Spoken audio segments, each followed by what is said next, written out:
बुद्धं शरणं गच्छामि धम्मं शरणं गच्छामि संघं शरणं गच्छामि बुद्धं शरणं गच्छामि धम्मं शरणं गच्छामि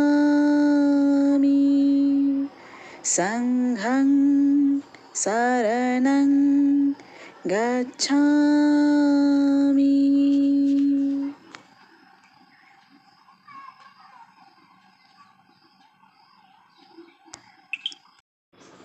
बुद्धं शरणं गच्छामि धम्मं शरणं गच्छामि संघं शरणं गच्छामि बुद्धं शरणं गच्छामि धम्मं शरणं गच्छामि संघं शरणं गच्छामि तृतीयंपि अंगं शरणं गच्छामि तृतीयंपि धम्मं शरणं गच्छामि तृतीयंपि संघं शरणं गच्छामि पाणातिपाता वेरमणि शिक्षापदं समाधियामि अभिन्नदाना वेरमणि शिक्षापदं समाधियामि कामेषु मिथ्याचारा वेरमणि शिक्षापदं समाधियामि मुसावादा वेरमणि शिक्षापदं समाधियामि सूरा मेरय मज्ज तमातखाना वेरमणि शिक्षापदं समाधियामि साधु साधु साधु. अपेक्षा करतो आणि आज हा कार्यक्रम सम्राट कॉलनीमध्ये झालेला आहे. आयोजकांना माझी विनंती आहे आणि सरांनाही माझी विनंती आहे की येणाऱ्या पुढच्या वर्षीमध्ये एक धम्मसेवक म्हणून एक धम्ममित्र म्हणून आपण मला या कार्यक्रमाच्या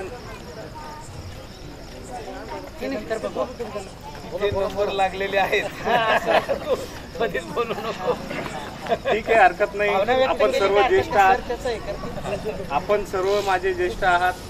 आपण जो निर्णय घ्याल त्यात माझं सहमत असेल आणि पाठिंबाही असेल. एवढं बोलून मी माझे 2 शब्द थांबवतो. जय भीम. राव पाहिजे तर आम्हाला रक्तातला भीमराव नको. आम्हाला रक्त सांडून नाही, जगाच्या पाठीवर रक्ताचा एकही थेंब न सांडवता तथागतांनी आणि तथागताच्या नंतर डॉक्टर बाबासाहेब आंबेडकरांनी जी क्रांती केली ती विचारातून झाली, ती शांततेतून झाली, ती प्रेमातून झाली, ती कारुण्यातून झाली. तर अशा प्रकारचा विचारांचा हा जागर भाईनं सांगितलं या ठिकाणी आपल्याला तसा तो चालवायचा आहे. आणि तसाच विचारांचा जागर अविरत 16 वर्षापासनं या ठिकाणी आपल्याला माहिती आहे बागुल सर चालवतात आणि हे खूप मोठं काम आहे. आपण आपला वेळ असा 10 मिनिटं आपण आपल्या कुटुंबाला सोडून समाजासाठी वेळ देऊ शकत नाही. समाजासाठी आपलं उत्तरदायित्व आहे.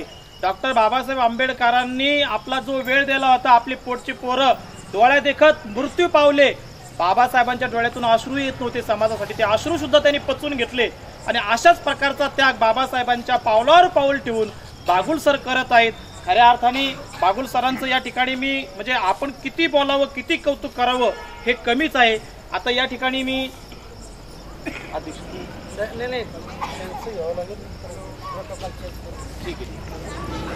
आणि दरवर्षी बागुल सर जरी पुण्याहून नागपूरला जातात, परंतु बागुल सरांचं लक्ष या देऊळगाव राजा नगरीवर असतं. या देऊळगाव राजा नगरीमधील काही कुटुंब आदर्शवत आहेत की ज्यांचं सामाजिक कार्य आहे, सामाजिक उत्तरदायित्व आहे. आणि मग बागुल सर आपल्या तीक्ष्ण नजरेतून असे कुटुंब निवडतात आणि त्या कुटुंबाला आदर्श बौद्ध कुटुंब पुरस्कार म्हणून देतात. त्यांचं मी नाव घोषित नाही करणार. सरांनी कुठलं निरीक्षण केलं, कुठल्या नोंदी केल्या आणि त्या नोंदीच्या अंतिम त्यांनी कुठलं कुटुंब निवडलेलं आहे सर ते करेल, कारण सरांचं काम खूप मोठं आहे. सरांचं मला आठवतंय मागच्या वर्षी देऊळ, मंदिर, घंटा हे माझ्या डोक्यात पाठ आहे की देऊळ कशासाठी असतं, घंटी कशासाठी होती, पुजारी कशासाठी होतात. सरांनी मागच्या वर्षी त्र्यंबकनगर या ठिकाणी भाषण करताना, मार्गदर्शन करताना अतिशय छान असे दाखले दिले होते.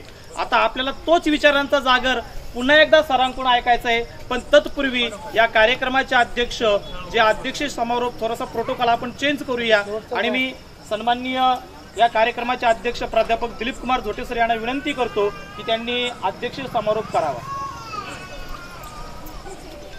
संपूर्ण विश्वाला शांतीचा संदेश देणारे महात्मा ज्योतिबा फुले, अण्णाभाऊ साठे, संत भगवान बाबा या सर्व महामानवांच्या विचारांना प्रथम या ठिकाणी अभिवादन करतो.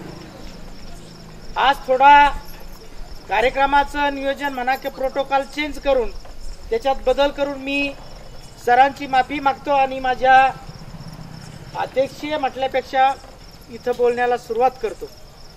या कार्यक्रमाला उपस्थित असलेले सर्व बंधू भगिनींनो, उपासक उपासिकांनो आणि आपल्या देऊळगाव राजामधील सर्व माझे बंधू भगिनींनो, खरं म्हणजे कार्यक्रमाचं नियोजन थोड्या वेगळ्या पद्धतीनं झालं. प्रत्येकाच्या मनामध्ये या ठिकाणी शंका आलेली आहे.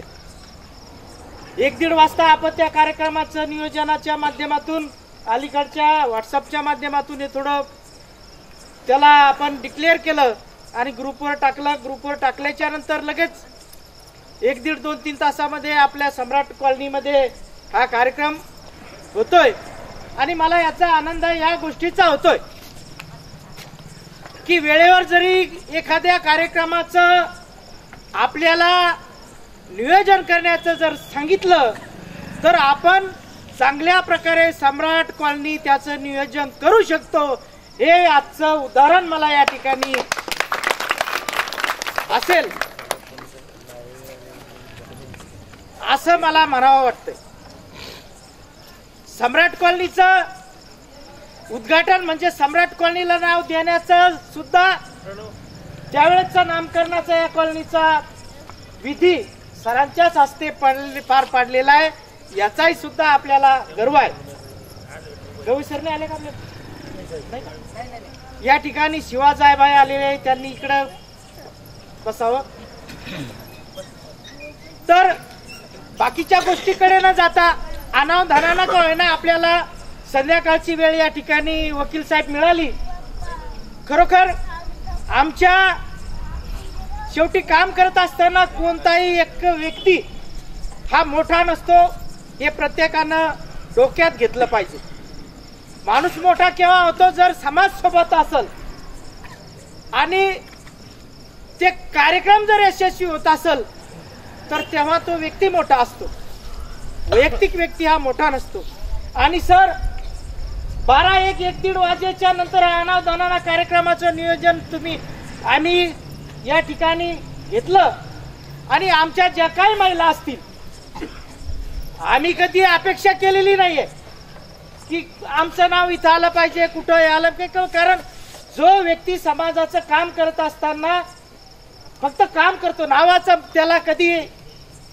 सर आपण गेल्या 10 वर्षापासून म्हणा सम्राट कॉलनीमध्ये या ठिकाणी येतात. मी पहिल्यांदा आज खुर्चीवर बसलो. मला त्याची कधी अपेक्षा नाहीये, परंतु सर्व प्रोटोकॉल चेंज करून थोडाफार वेळेवर हा कार्यक्रम आपण या ठिकाणी करतोय. म्हणून सम्राटवासी कॉलनीचा हा सिंहाचा वाटा आहे हे मला सुद्धा या ठिकाणी आवर्जून सांगावं असं वाटतं. बिलकुल टाळ्या. थांबले होते म्हणून आपल्याही धम्मरथाचे चाक त्यावेळेस कोरोना काळामध्ये थांबलेले होते. परंतु कोरोना काळ गेला, जे जगले ते तारले. शेवटी नशीब कुणाच्या हातामध्ये नसतं, मरणही कुणाच्या हातामध्ये नसतं. कधी कुणाला मरण येईल. आपण विठ्ठल उमप यांचं नाव ऐकलं असेल, चळवळीमध्ये असाल, गायनाच्या माध्यमातून असेल. विठ्ठल उमप एका कार्यक्रमामध्ये समाज प्रबोधन करतात, भारूड बांधतात आणि नागपूरला भीम म्हणजे डॉक्टर बाबासाहेब आंबेडकर जयंतीचा का कुठला तरी कार्यक्रम होता, लॉर्ड बुद्धा टीव्हीचा कार्यक्रम होता. त्यांनी तर समाजाला वाहून घेतलेला असतंय, परंतु मृत्यू हा कुठे येईल की आणि केव्हा येईल हे तुमच्या आमच्या हातात नसतंय. आणि विठ्ठल उमप शाहीर ते गात आहेत आणि अचानक त्यांना भोवळ येते आणि याच्यावर पडतात. ते अशाही घटना घडतात. म्हणून काम करत राहणे प्रत्येकानं, ते फक्त आपलं काम करावं. समाजाची ज्यांना आवड आहे त्यांनी या ठिकाणी पुढे यावं. आमची युवा मंडळी असं, मी माझा या ठिकाणी युवा सांगणार नाही सर. मी तुळजापूरला राहत असताना BA फर्स्ट इयरला असतानाच आम्ही या चळवळीमध्ये व्हायला गेलो. आजपर्यंत आम्ही अविरत जे जे करता येईल ते काम करण्याचं काम करण्याचं सर्वांच्या माध्यमातून आम्ही प्रयत्न करतो. परंतु अलीकडे आकाश असल याला जी भूमिका निभावता येते ती भूमिका मात्र प्रत्येकानं निभावली पाहिजे. हे सुद्धा मला या ठिकाणी या कार्यक्रमाच्या अनुषंगानं सांगावं असं वाटतं. धम्मरथाच्या बाबतीत सांगायचं जर झालं तर अविरतपणे सर गेल्या 16 वर्षापासून ही परंपरा कायम ठेवत आहेत.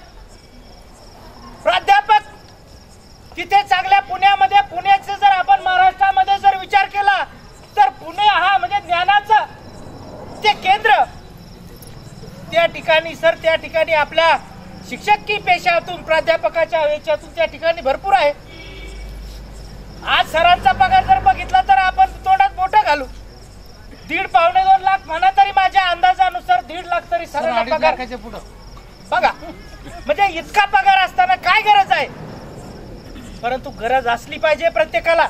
अहो साडी गाडी माडी तो एक गायक म्हणतो आहे का नाही, अलीकडचं गाणं ते मला आठवा ना, ते पण अलीकडच्या एका कवीनं गायकानं ते गाणं म्हटलेलं आहे. काय गाडी काय माडी सारं ओके आहे, सारं तर ओके आहेच. ही सर्व किमया डॉक्टर बाबासाहेब आंबेडकरांनी दिलेली आपल्याला किमया आहे. परंतु हे सारं ओके असताना मग गाडी माडी आणि साडी भोवती फिरायचं का आपण. त्याच्या व्यतिरिक्तही आपली काही समाजाला देण्याची भूमिका ही असली पाहिजे. बाकीच्या यांना नाव ठेवण्याची भूमिका आपण आता बदलली पाहिजे. सर माझं हे वैयक्तिक मत आहे. आपल्याला विज्ञानवादी दृष्टिकोनातून डॉक्टर बाबासाहेब आंबेडकरांनी धम्म दिला. आपण किती पाळतो, आपण त्याचा किती अंगीकृत करतो. बाकीच्यांना दोष दिल्यापेक्षा आपण आपल्या भूमिका आणि आपण काय केलं पाहिजे, आपले हेवे दावे किंवा काय अंतर्गत असतील हे आपण कधी विसरले पाहिजे, हे आपण शिकलं पाहिजे. तर आपण धम्म समजून घेतला असं मला वाटतं. सरांचं आपल्या देऊळगावराजा नगरीमध्ये चौकामध्ये चांगल्या पद्धतीने सर्वांनी आपण स्वागत केलं.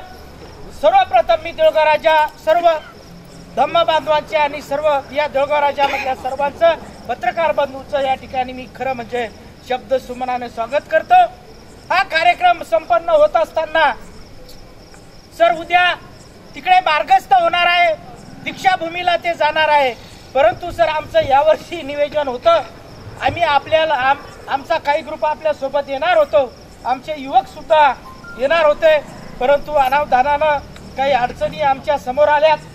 मग त्या आजारपणाच्या असो, कारण शेवटी जीवन जगत असताना या गोष्टी येत असतात आणि त्याला सामोरे जावं लागत असतं. जो सामोरे जातो तोच खरा संघर्ष योद्धा होतो.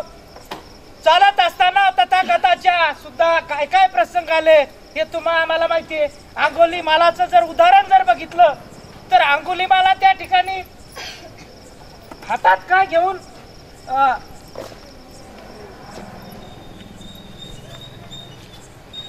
ही झाली समय सूचकता. पाणी आणून देणं म्हणजे काय झालं, ही झाली समय सूचकता. अंगुलीमालाचं उदाहरण या ठिकाणी याच्यासाठी देतो की तथागताच्या मार्गामध्ये काटे आले नाही, अडसर आला नाही, तथागत थांबले नाही. ज्याला पुढे जायचंय तो संघर्ष करत असतो आणि संघर्षातून जो पुढे जातो तोच मोठा होतो. हे सर्व आपल्या भारत देशामध्ये जेवढे काही क्रांतीवीर घडले असेल, महामानव जरी घडले असेल तर त्यांच्या वाट्याला संघर्ष आलेला आहे. शेवटी माणूस जीवन जगत असताना संघर्ष ठरलेलाच असतो. ज्यानं संघर्ष केला तोच पुढे गेला. हे सुद्धा मला या ठिकाणी आवर्जून सांगावंसं वाटतं. धम्मरथाचं या ठिकाणी मी माझ्या सम्राट कॉलनी वासियाच्या वतीनं आणि देऊळगाव राजाच्या संपूर्ण या नगरीच्या वतीनं सर आपलं मी या ठिकाणी अभिनंदन करतो, आपल्याला शुभेच्छा देतो आणि आपल्या भावी आयुष्यासाठी सुद्धा भावी आयुष्याचं म्हणणं म्हणजे की आपणाला जर आयुष्य आणखी चांगलं मिळालं, आपण तर आजही चांगल्या प्रकारे तंदुरुस्त आहात, परंतु आपल्या करता आणि आमच्या करता सुद्धा तंदुरुस्ती तुमची एवढी महत्वाची आहे. अलीकडे बघतो आम्ही सरांचा रथ गेल्याच्या नंतर आपल्या कॉलनीमध्ये धम्माचा ज्ञान किंवा धम्माचा अमृत पाजण्याकरता वर्षभरात किती मंडळी आली मला याचा आपल्या सम्राटवासियांनी सांगावं आणि देऊळगाव राजाच्या वासियांनी सुद्धा सांगावं. वकील साहेब, काहीच नाही धम्माचं, कुठंच नाही. बाकीचा आपण तो हे घेतला पाहिजे, बाकीच्या धम्माचा, बाकीच्या धर्माचा आपण काय घेतला पाहिजे, आदर्श घेतला पाहिजे. प्रत्येक धर्माचे कार्यक्रम सुरू असतात, प्रत्येक धर्माचे काही कीर्तन असेल, प्रत्येक धर्माच्या यांनी केला पाहिजे, परंतु आपण कुठं आहोत याचा सुद्धा आपण विचार केला पाहिजे. आपले कार्यक्रम का होत नाही, गेले ते दिवस, राहिले त्या आठवणी. अलीकडचा काळ जरा ओळखा. वडील नोकरीला होते, त्याच्या पुढे वडील नोकरीला, मुलगा नोकरीला लागला सर, पण मुलगा लागल्याच्या नंतर काय आता पुढची पिढी याचा थोडा अभ्यास करा. ज्याला समजलं त्याला समजलं, ज्याला उमगलं त्याला उमगलं. या गोष्टीचा आपण साऱ्यांनी विचार करा. प्रत्येकाला साऱ्या गोष्टी समजत नसतात, परंतु ज्याला समजतात त्यांनी पुढे आलं पाहिजे आणि सामाजिक काम केलं पाहिजे. तेच या रथाच्या माध्यमातून किंवा सरांच्या या धम्मरथाच्या माध्यमातून आपल्याला मी सांगतो. सर आलात आपण, व्यवस्था निर्माण करो, चिंता मत सुनाव, चिकित्सा करो, अशा प्रकारची या ठिकाणी सांगितलं. आणि खरंच बागुल सरांचं किती प्रेम आहे. एक म्हणतात की घार जरी असे आकाशी पण तिचं चित्त मात्र पिलापाशी. देऊळगाव राजाची घार जरी पुण्यात राहते पण कोविडच्या काळखंडामध्ये दूरध्वनीवरून तुमच्या आमच्याशी संपर्क साधून सर कसे काय आहेत माझ्या देऊळगाव राजा नगरीतली लोक, सम्राट कॉलनीत व्यवस्थित आहेत का, आजाराचं प्रमाण कसं आहे, अशा प्रकारची चिंता असणारा हुरहुरणारी व्यक्तिमत्व म्हणजे बागुल सर. त्यांचं म्हणजे बघा किती प्रेम आहे. खऱ्या अर्थाने असं म्हणतात की उडत्या पाखरांना परतीची तमान असावी, मनात सदैव नवी दिशा असावी, घरट्याचं काय बांधता येईल कधी पण आकाशी झेप घेण्याची जिद्द असावी, आकाशी झेप घेण्याची जिद्द असावी. अशा प्रकारची सरांनी सांगितलं काय कमी येऊ, मस्त पैकी त्या पगारामध्ये राहायला माडी, फिरायला गाडी आणि बायकोला साडी. सरांनी सांगितल्याप्रमाणे व्यवस्थित जीवन जगता येतं. पण सर्व त्यागून धम्म कार्य, जसं मी अगोदर सांगितलं की बाबासाहेबांनी अगदी शेवटच्या क्षणी सांगितलं होतं की मी हा धम्म कार्याचा रथ मोठ्या कष्टाने इथपर्यंत आणून ठेवलेला आहे. तो तुम्हाला पुढे नेता येत नसेल तर नेऊ नका, पण त्याला मागे खेचू नका. तो आहे त्याच ठिकाणी ठेवा. आपण तो पुढं तर नेला नाही, त्या ठिकाणी ठेवला नाही. एकमेकाचे पाय उडू तो रथ पुन्हा मोडून टाकला. पण तो रथ पुन्हा त्या मार्गाने धावण्याचा, दौडण्याचा, अगदी 100च्या गतीने पुढे जाण्याचं काम बागुल सर या ठिकाणी करत आहे. म्हणून बागुल सरांचं खरंच कौतुक, अभिनंदन. पुन्हा एकदा सर्वांनी टाळ्या वाजून सरांचं या ठिकाणी हे करायचं आहे, स्वागत करायचं आहे, अभिनंदन करायचं आहे. या ठिकाणी पुन्हा नेहमी करता धम्म चळवळीमध्ये सदैव नेहमी करता उपस्थित असणारे आमचे मार्गदर्शक आदरणीय पैठणे सर या ठिकाणी आलेले आहेत. मी पैठणे सरांना विनंती करतो की पैठणे सरांचं या ठिकाणी काकडे सरांनी पुष्पहार देऊन स्वागत करावं. सरांना म्हणजे कार्यक्रमाचं नुसतं माहीत झालं सर येतात. संत कॉलनीमध्ये सुद्धा सरांनी कार्यक्रमाचं आयोजन केलं होतं पैठणे सर. तसं तर हा कार्यक्रम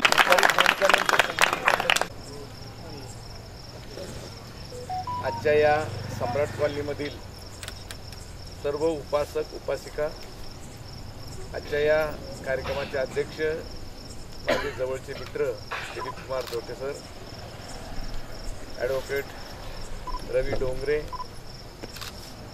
चव्हाण सर, सर्वच कार्यकर्ते, उपासक आणि उपासिकांनो, आजचा कार्यक्रम आपला नियोजित पत्रिकेप्रमाणे त्र्यंबक नगरला होता, परंतु काही अपरिहार्य कारणास्तव आपल्याला तो अचानक बदलावा लागला. 2:30 नंतर या कार्यक्रमाचं नियोजन झालेलं आहे. दुपारी 2 नंतर माझ्याबरोबर असणाऱ्या कुठल्याही लोकांना माहीत नाही. तसं मला थोडीशी कुणकुण लागली असं, कोणाला माहीत नाही कार्यक्रम बदलला. परंतु कार्यक्रम जरी बदलला तरी, आणि म्हणून कार्यक्रम जरी बदलला असेल तरी आपण पुन्हा तो कार्यक्रम आयोजित व्यवस्थित करत आहोत. कार्यक्रम होत आहे, सगळ्यांचं स्वागत केलेलं आहे. आणि सरांनी सांगितल्याप्रमाणे काही शब्द त्यांनी सांगितलं सखोल, तर किती खोल ते तो मागण्या का, परंतु जेवढं तुम्हाला देता येईल हा सर एवढं नक्की देण्याचा प्रयत्न करेल.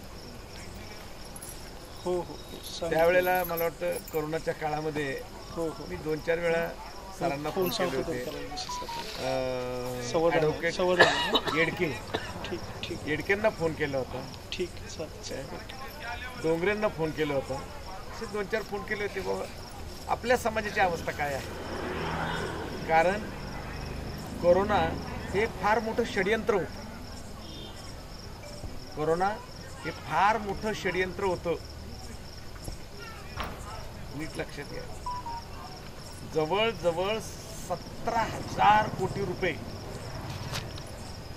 फार व्यवस्थित सांगतोय, जवळजवळ 17,000 कोटी रुपये TV वाल्यांना दिले होते की दिवसभर असं काही दाखवा, असं काही दाखवा की घरातला प्रत्येक माणूस ऑटोमॅटिक पंक्चर झाला पाहिजे. आणि दुसऱ्या बाजूला हे सांगत चला की बाहेर पडू नका, बाहेर पडू नका, बाहेर पडू नका, असं सगळं डबल चाललं होतं. आणि TV वाल्यांना काय पैसे मिळत होते, TRP वाढत होता, त्यामुळे त्यांनी ते तसं केलं. फार मोठं षडयंत्र होतं.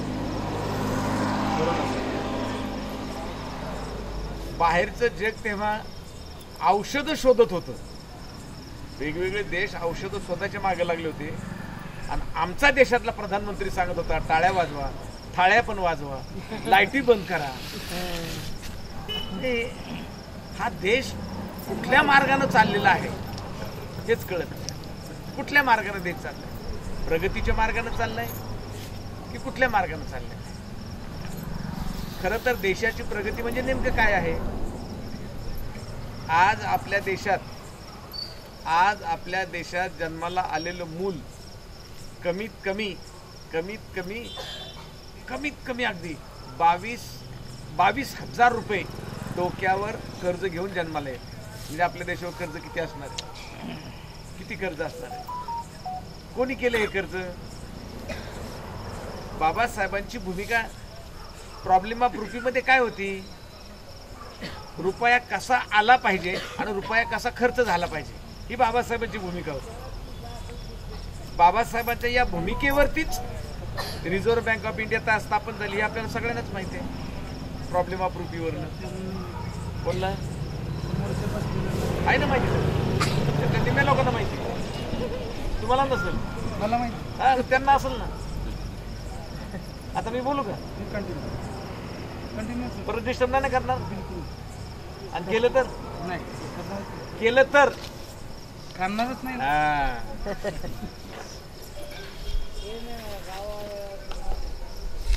डॉक्टर बाबासाहेब आंबेडकरांची जी भूमिका होती, अर्थशास्त्रीय दृष्ट्या बाबासाहेब या देशाकडे फार वेगळ्या अँगलनं पाहतात.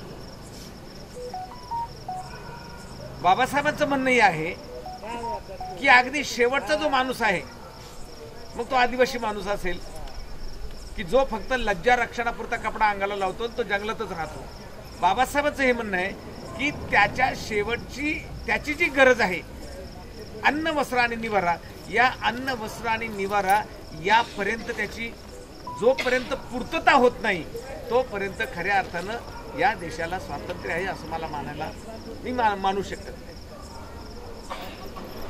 स्वातंत्र्य लढ्यामध्ये बाबासाहेब का पडले नाही असा प्रश्न लोक काय विचारतात. दुसरा प्रश्न हा विचारतात की बाबासाहेब या लढ्यामधून म्हणजे जेव्हा स्वातंत्र्याचा लढा चालू तेव्हा बाबासाहेब कुठे आहेत? त्यावेळेला बाबासाहेब लंडन मध्ये होते असे काही लोक सांगतात.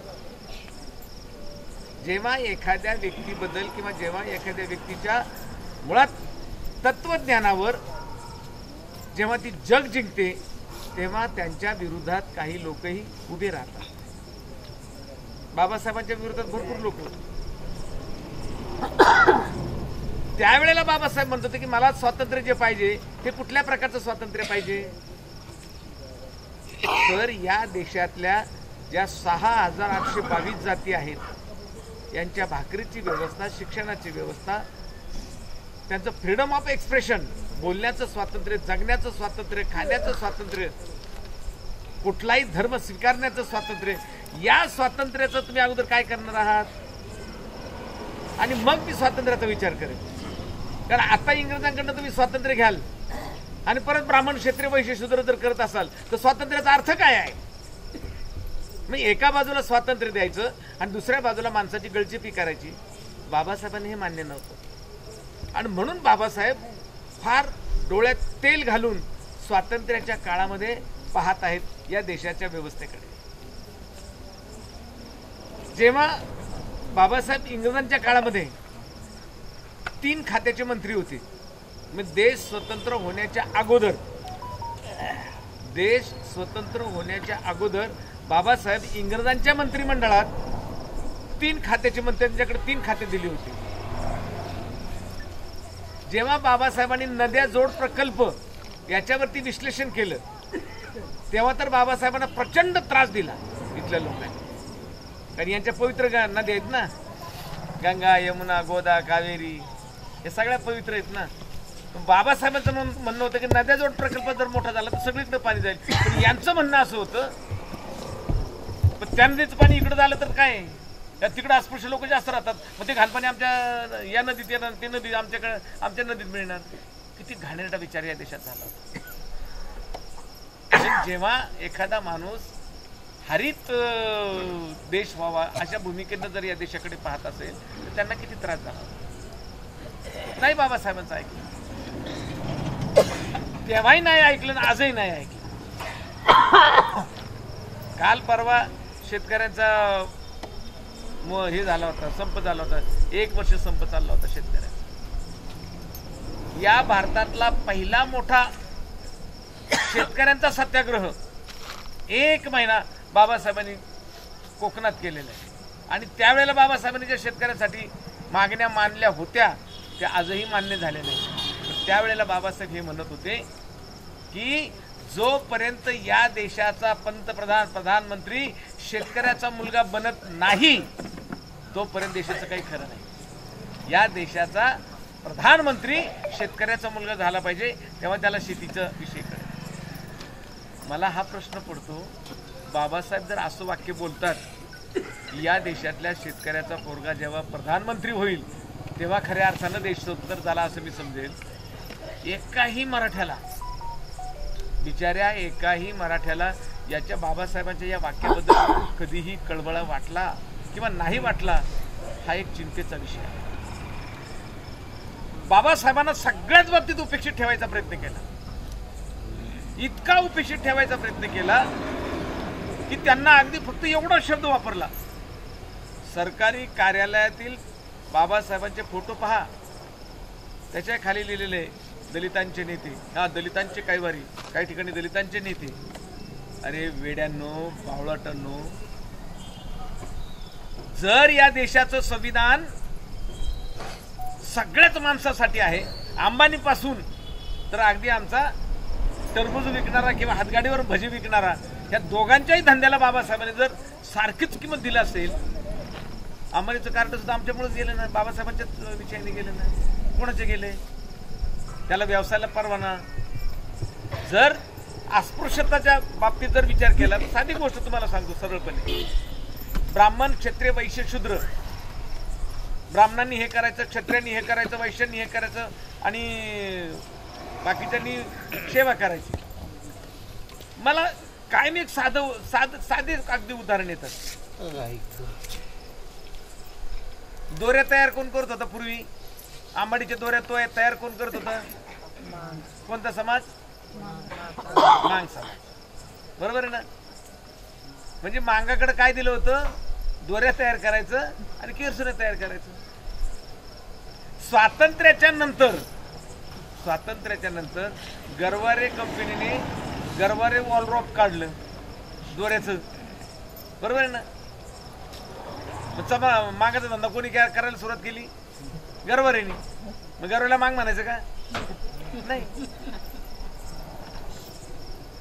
गावात पहिला चपला वाहना कोण देत होता?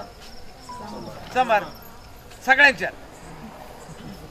स्वातंत्र्य मिळालं, बाबासाहेबांनी समान संधीचा अधिकार दिला आणि आज बाटा किती पुढे आला? आता बाटाला चमार म्हणायचं का? बाटाला चमार म्हणायचं का? बाटा चमार म्हणायचं का? नाही, नाही म्हणता येणार. कारण व्यवसायावरून त्याची जात ठरवायची नाही हे बाबासाहेब म्हणतात. आणि इथला धर्मग्रंथ या व्यवसायावरून त्यांची जात ठरवायला हरकत नाही. आपल्याला हे समजलं पाहिजे की बाबासाहेबांनी स्वातंत्र्य देण्याची बाबासाहेबांची नेमकी भूमिका काय आहे आणि कुठल्या प्रकारची आहे.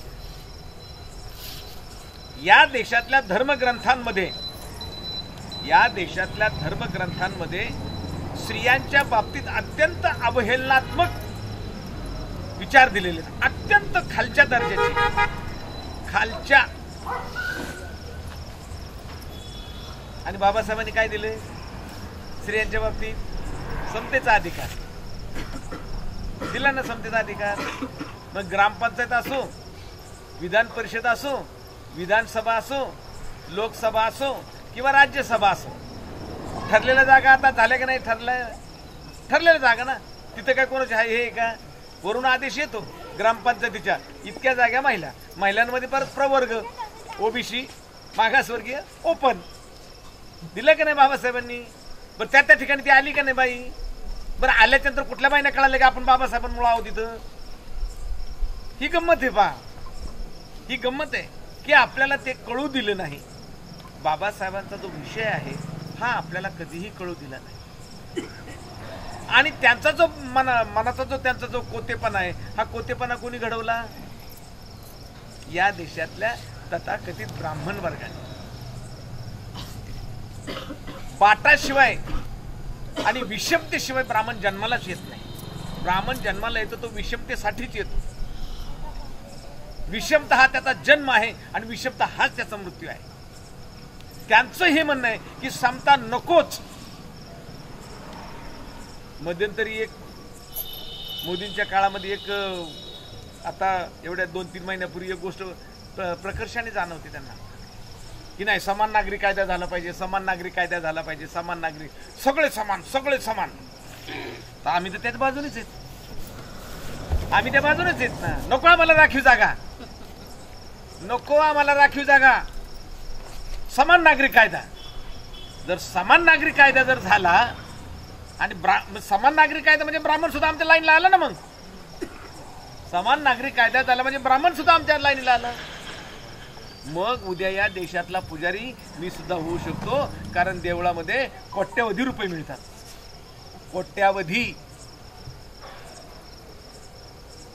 देशाचं उत्पन्न जर 8 लाख कोटी असेल तर देवळातलं उत्पन्न कमीत कमी 60 लाख कोटी असतं. 60.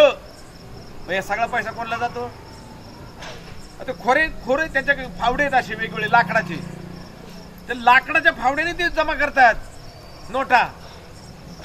जा तिरुपती बालाजीकडे पहा, त्या पुजाऱ्याच्या पोरीच्या अंगावर 52 तोळे सोनं घातलं होतं, 52 तोळे गळ्यातलं, हातातलं वेगळं, इथून तर ते नाकापर्यंत काय असतं ते तिथून ते वेगळं, इथून तर इथलं वेगळं. काय सोनं, काय करायचं त्या सोन्याने? प्रपंच काय सोन्याबरोबर करायचं काय? कशात काय करायचं हे आम्हाला कळालं नाही. बाबासाहेब त्यासाठी अत्यंत स्पष्ट भूमिका घेऊन सांगतात की स्त्रियांना सुद्धा समान अधिकार दिला पाहिजे. परंतु आजही मला वाईट वाटतं, जर गावातली एखादी महिला ती जर सरपंच झाली तर ती भांडेच घासती. आणि सरपंच कोण असतो खरा? किती बिनडोकपणा आहे, किती बिनडोकपणा आहे. म्हणजे शेवटी त्यांनी काय ठरवलं, तिला बाईची जात. काय नाही कळत तिला. अरे कळत कसं नाही? तुझा परपंच कोण करती? तुला खाऊ कोण घालती? तुला पोरं कोणी दिलीत? बघा ना तुम्ही. अजूनही स्त्रियांच्या बाबतीत या देशातली जी उदासीनता आहे, ही उदासीनता कुठल्याही प्रकारे कमी झाली नाही.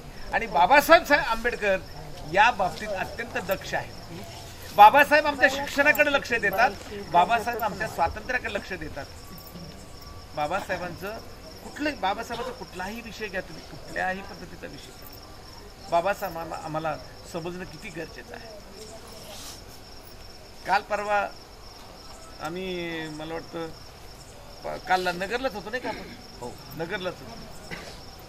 नगरला कालला मराठा समाजाच्या लोकांनी आपल्या रथाचं स्वागत केलं, प्रचंड मोठं स्वागत केलेलं आहे.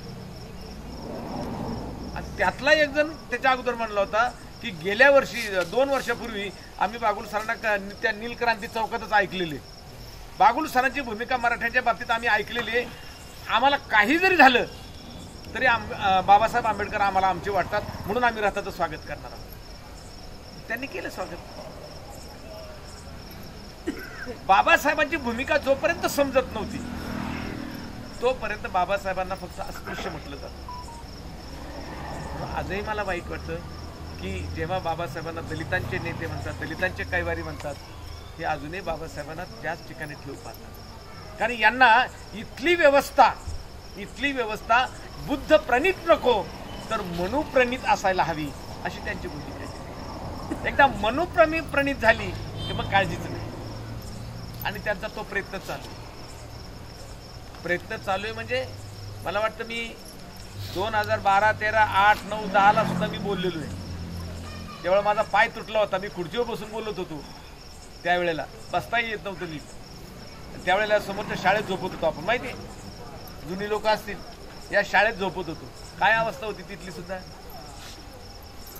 फार अत्यंत या धम्मा अभियानामध्ये प्रचंड वाईट दिवस हे केलेले. आम्ही फक्त हे ठरवलं होतं सर की काहीही होऊ द्यात, आपला बाप लोकांच्या काळजापर्यंत पोहोचवायचा, बस, दुसरं काही नाही. आपला बाप लोकांच्या काळजापर्यंत पोहोचवायचा, लोकांचं बोट धरायचं आणि आपल्या बापाच्या हातात द्यायचं. आपला बाप बरोबर त्याला स्वातंत्र्य समता न्यायाकडे नेतो आणि शेवटी बुद्धाकडे सांगतो ओके, आम्हाला ते करायचं. कारण बुद्धाची भूमिका आणि बाबासाहेबांची भूमिका, ही केवळ आणि केवळ मानव मुक्तीची चळवळ आहे, दुसरं काहीच नाही. मला तर हल्ली म्हणजे ते उघडपणे सांगतो मी, मला राग आला तरी चालेल, परंतु का कोणास ठाऊक मला हल्ली बाबासाहेबांना बोधिसत्व म्हणायला आवडत नाही. हे लक्षात घ्या बरं का. बाबासाहेबांना बोधिसत्व म्हणालेलं मला आवडत नाही, कारण तोही मला बाबासाहेबांचा एका बाजूने अपमान वाटतो. बोधिसत्व ही संकल्पना महायानी लोकांची आहे, महायानी. मग आतापर्यंत भरपूर बोधिसत्व झाले असं त्यांचं म्हणणं आहे. आतापर्यंत भरपूर बोधिसत्व झाले असं त्यांचं म्हणणं आहे. पण एकाही म्हणजे माझ्या माहितीप्रमाणे एकाही बोधिसत्वाला समाजाचं कल्याण करता आलं नाही, त्यांना कल्याण करता आलं नाही, म्हणून त्यांनी बाबासाहेबांना उपाधी दिली बोधिसत्व. खरं तर बोधिसत्वाचा अर्थ आहे बुद्धाकडे जाण्याचा प्रयत्न करणारा माणूस. बोधिसत्व म्हणजे बुद्धाकडे जाण्याचा प्रयत्न करणारा माणूस. आता तुम्हीच मला सांगा, बाबासाहेब बुद्धाकडे गेलेत ना का नाही गेले? बरं, बुद्धाने जे सांगितले बुद्धाच्याही पलीकडे बाबासाहेब गेले. बुद्ध तर बुद्धच आहे, त्यात वादच नाही. बुद्ध बुद्धच आहेत. बाबासाहेब आमच्या दृष्टिकोनात महाबुद्ध आहेत. कारण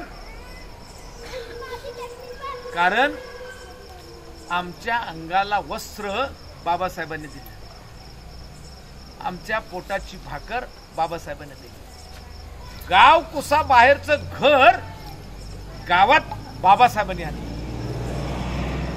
चावडीमध्ये खरा खरा खाजत जनावर कधी मरतं याची वाट पाहणारा आपला बाप दाद्या चावडी गेली, समाज मंदिर आलं, आमचं पोरग शाळेत जायला लागलं बाबासाहेबांच्यामुळे. आम्ही जगू लागलो बाबासाहेबांच्यामुळे, नवे कपडे घालू लागलो बाबासाहेबांच्यामुळे, सूट बूट कोटात आम्ही हिंडू लागलो बाबासाहेबांच्यामुळे. मी तुम्हाला गेल्या वर्षी सुद्धा एक आठवण सांगितली होती की मी जेव्हा 5-6 वर्षापूर्वी पहिलं व्याख्यान द्यायला श्रीलंकेला चाललो होतो, मी सांगितले तरी आठवण करून देतो तुम्हाला तरुण लोकांना. श्रीलंकेला मी व्याख्यान द्यायला चाललो होतो, पहिलं व्याख्यान होतं, म्हणजे बाहेरच्या देशात पहिलं व्याख्यान. हे जेव्हा द्यायला चाललो होतो, जेव्हा पहिलं विमानात पाऊल टाकलं त्या विमानातल्या बाईने मला सांगितलं दॅट इज युअर नंबर. गेलं त्या नंबरवर बसलो, पण त्या नंबरकडे जाऊ तोपर्यंत मला ढसा रडायला आला. ती एअर होस्टेस मला म्हणली वाय आर क्राईंग. म्हणजे तुला काय सांगू मी काय रडतोय. मी त्या टायमाला हा विचार करत होतो की इथल्या व्यवस्थेनं बाबासाहेबांना पाणी दिलं नाही, इथल्या व्यवस्थेनं बाबासाहेबांचे बाबासाहेबांना कपडे नीट घालू दिले नाही, इथल्या व्यवस्थेनं बाबासाहेबांना अन्न नीट दिलं नाही, इथल्या व्यवस्थेनं बाबासाहेबांना पाण्याच्या माठाला हात लावू दिलं नाही, इथल्या व्यवस्थेनं आमच्या बापाला अस्पृश्य आहे म्हणून बैलगाडीत सुद्धा बसू दिलं नाही. आज त्याच बापाचं कार्ट, त्याच बापाचा विचार घेऊन विमानाने जातंय. हे कुठल्याही देवाने केलं नाही. माझ्यासारखा घाणीत राहणारा, गोखाडीला राहणारा माझ्यासारखा पोरगा बाबासाहेबांनी परदेशात पाठवला. लेकरांनो, 33 कोटी देवांपैकी एकाही हरामखोराची मला सहानुभूती मिळाली नाही. मग बाबासाहेब बोधिसत्व राहिले का? बुद्धाला समजून घेणे इथपर्यंत बाबासाहेब राहिले का? नाही ना. बाबासाहेब बुद्धाच्या पलीकडे गेलेले आहेत. जर बाबासाहेब बुद्धाच्या पलीकडे गेलेले आहेत तर हळूहळू तो शब्द आता आपल्याला बदलावा लागेल. महापंडित म्हणा, जगविख्यात ग्रंथांचा ग्रंथकार म्हणा, कुशल संसदपट्टू म्हणा, प्रचंड विद्वान म्हणा, भारताचा कोहिनूर हिरा म्हणा, काय वाटेल तेवढ्या उपाध्या द्या. कारण आतापर्यंत बोधिसत्व जवळजवळ 40-42 झालेत. त्यांची तुम्हाला नावही माहित नाही, पण त्यांच्या याच्यात बाबासाहेबांना बसवतात. आमचा बाबा बोधिसत्वाच्या पलीकडे गेला ना, बुद्धाच्या पलीकडे गेला ना. बाबासाहेबांनी दिलेली शिकवण जगामध्ये पहिल्यांदा खऱ्या अर्थानं अनुसरण करण्यासाठी अर्थात कोणी सगळा मोठा प्रयत्न केला? कोणी केला असेल? बाबासाहेबांनी केला का कोणी? बरं, एवढा मोठा बुद्ध बाबासाहेबांचा आदर्श, एवढा मोठा बुद्ध आम्हाला बुद्ध कोणी दिला? बाबासाहेबांनी. बरं, बाबासाहेबांच्या अगोदर बुद्ध होता की नाही? होता. बाबासाहेबांच्या अगोदर जवळजवळ 2300 वर्ष बुद्ध होता. बाबासाहेबांच्या अगोदर बुद्ध होता. पण त्या टायमाला बुद्ध होता हे आम्हाला कोणी सांगितलं का? नाही सांगितलं. मग बुद्ध आहे, बुद्ध होता आणि बुद्धाने हे सांगितले, हे जगात पहिल्यांदा कोणी सांगितलं? आम्हाला बाबासाहेबांनी. म्हणजे आम्ही अगोदर अभिवादन कोणाला करणार? बाबासाहेबांना. काही ठिकाणी मी पाहतो, माफ करा, आपल्या पुढचे आदर्श जोपर्यंत आपल्याला समजत नाही तोपर्यंत तुम्हाला धम्म कळणार नाही. आता ही जी मांडणी केलेली आहे पूजेची, ही जी पूजेची मांडणी केलेली ही स्वातंत्र्य, समता आणि न्यायावर आधारित आहे. लक्षात घ्या, अशी मांडणी करणे ही स्वातंत्र्य, समता, न्याय आणि बंधुतेवर आधारित आहे, विशेषतः समतेवर आधारित आहे. पण काही ठिकाणी सर्रास बुद्धवरती खाली बाबासाहेब, बुद्धवरती खाली बाबासाहेब. जेव्हा आम्ही म्हणतो की बुद्ध तर बुद्धच आहेत, बाबासाहेब महाबुद्ध आहेत, आणि त्यांनी समतेचं तत्व जर सांगितले आणि बुद्ध जर हे सांगतात की तुम्ही बुद्ध होऊ शकता, आमचा बाप बुद्धाच्या पलीकडे गेलाय का? निश्चित गेला, निश्चित गेला. कारण आज जवळजवळ 69 देशामध्ये आपल्या बापाचे पुतळे आहेत. कोणाचे पुतळे एवढे नाही, एवढे पुतळे आपले बाबासाहेब. आणि आपल्या भारतामध्ये किती पुतळे आहेत? जवळजवळ 60,000च्या पुढे, जास्त आहे, 60,000पेक्षा जास्त आहे. सांगा ना, या देशातल्या स्वातंत्र्य सैनिकाचे एवढे आहेत का? टिळकांचे आहेत का? नेहरूंचे आहेत का? इंदिरा गांधीचे आहेत का? नाही ना.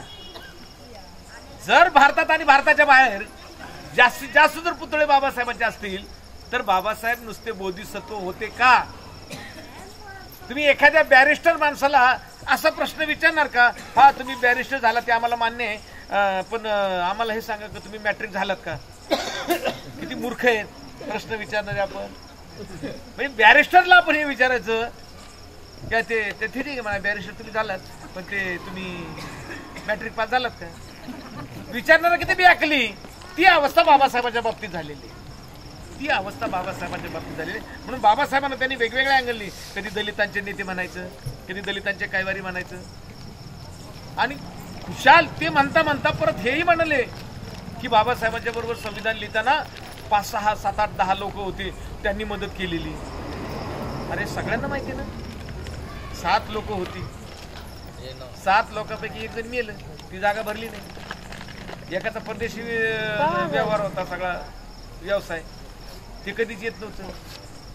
तिसरं जे होतं ते बाबासाहेबांना अस्पृश्य समजायचं, ते दिल्लीला कधी आलंच नाही. एकाची त्या टायमाला मोठी एजन्सी होती, ते आलं नाही, कोणीच आलं नाही. शेवटी चॅलेंज कोणाला स्वीकारावं लागलं? आपल्या बापाला स्वीकारलं ना चॅलेंज. मरायला लागलेला देह बाबासाहेबांचा, मरायला लागलेला देह. लक्षात घ्या तुम्ही सगळ्यांनी, संविधान लिहिताना आपल्या बापाला कितीतरी वेळा मरावं लागले, तेव्हा संविधानाच्या रेषा, संविधानाची अक्षरं त्या पानावर उमटली. शेवटी बाबासाहेबांना लिहायला सुद्धा हा जड जात होता, पण नाही म्हटलं, काही जरी झालं तरी हे मला पूर्ण करावं लागेल. कारण उद्याच्या लेकरांच्या भाकरीचा प्रश्न आहे, उद्याच्या लेकरांच्या शिक्षणाचा प्रश्न आहे. उद्या लेकरांना सगळंच मिळालं पाहिजे. कारण इथे काहीच लोक श्रीमंत आहेत आणि काहीच नाही, काहींना भाकर नाही.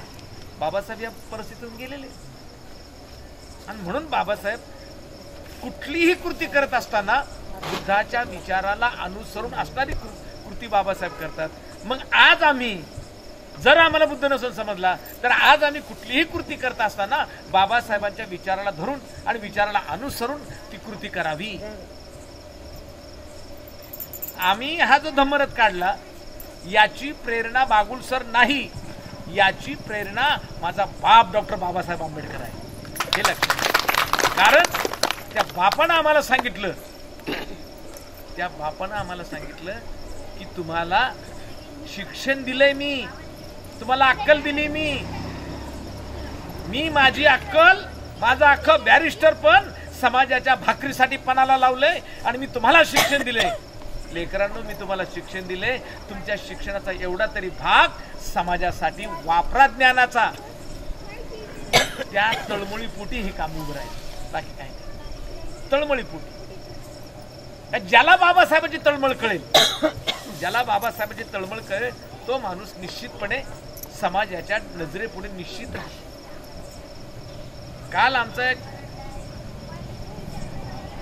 आमच्या धम्मरथाच्या एका कार्यकर्त्याचा मेवना, त्याच्या बहिणीचा मिस्टर, काल तर नीलकंठनी चौकात माझ्या पाठीमागे बसला होता.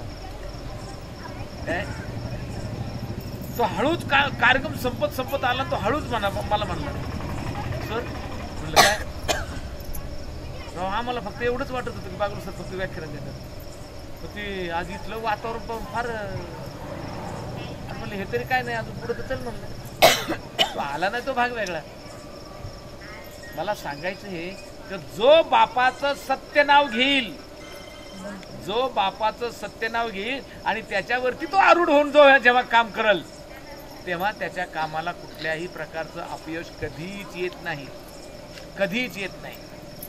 सुरुवातीच्या काळात या रथाबरोबर भरपूर लोक होती.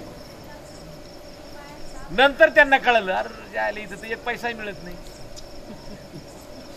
याच्यात एक पैसा मिळत नाही, उलट स्वतःच घालावं लागतंय. नको मग 2 वर्ष राहिले, 3 वर्ष राहिले, 4थ्या वर्षी डपासले. इथे पैशाची आवश्यकता नाही.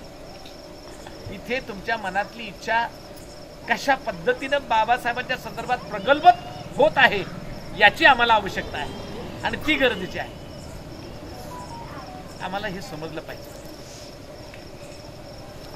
बाबासाहेब एकदा समजून घेण्यामध्ये जर आम्ही चूक केली तर आयुष्यभर तुम्हाला बाबासाहेब कळणारच नाही. आमच्याबरोबर एक बारकी पोरगी कालला कुठं कार्यक्रम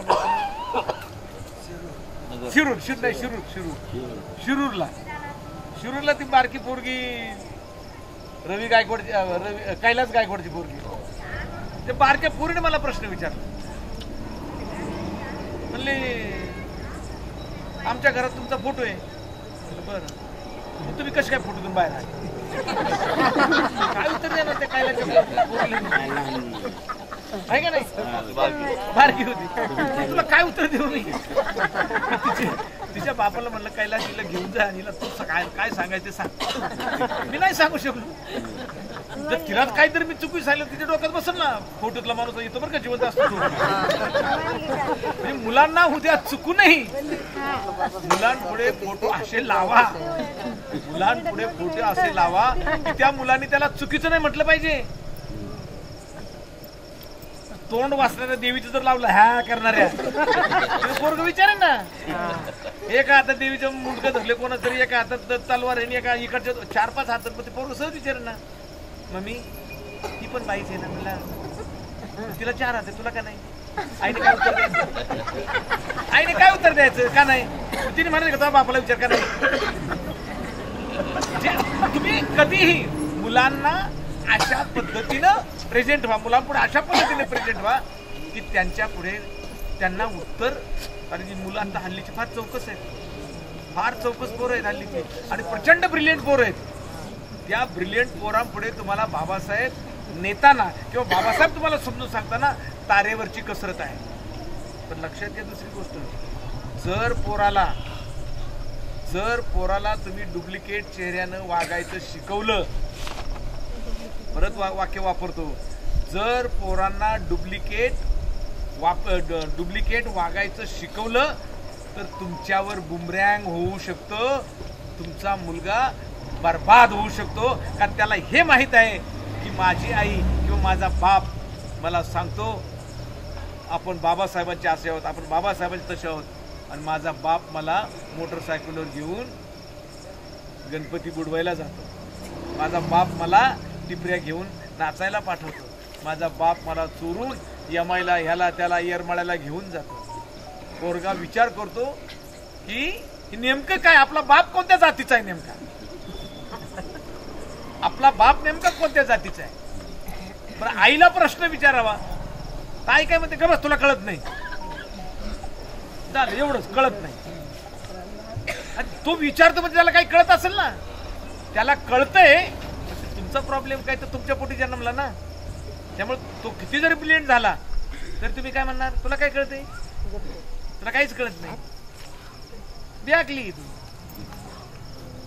बाबासाहेबांना मी रात्या जर अशी म्हटली असती तर, बाबासाहेबांना आई नव्हती पण बाप जर म्हटला असं तर, बाबासाहेबांनी विरोध केला होता बापाला, रामजी बाबांना विरोध केला होता त्यांनी, आणि बाबासाहेबांनी स्पष्ट लिहिलेलं आहे की ते बाबासाहेब त्यांना स्पष्ट म्हणतात की तुम्ही मला रामायण वाचायला दिलं, तुम्ही मला रामायण वाचायला दिलं, पण बाबा तुम्हाला खरं सांगतो, त्याच्यातला राम मला आवडला नाही. डायरेक्ट सांगतो तोंडावर, मला राम आवडला नाही. म्हणजे का आवडला नाही?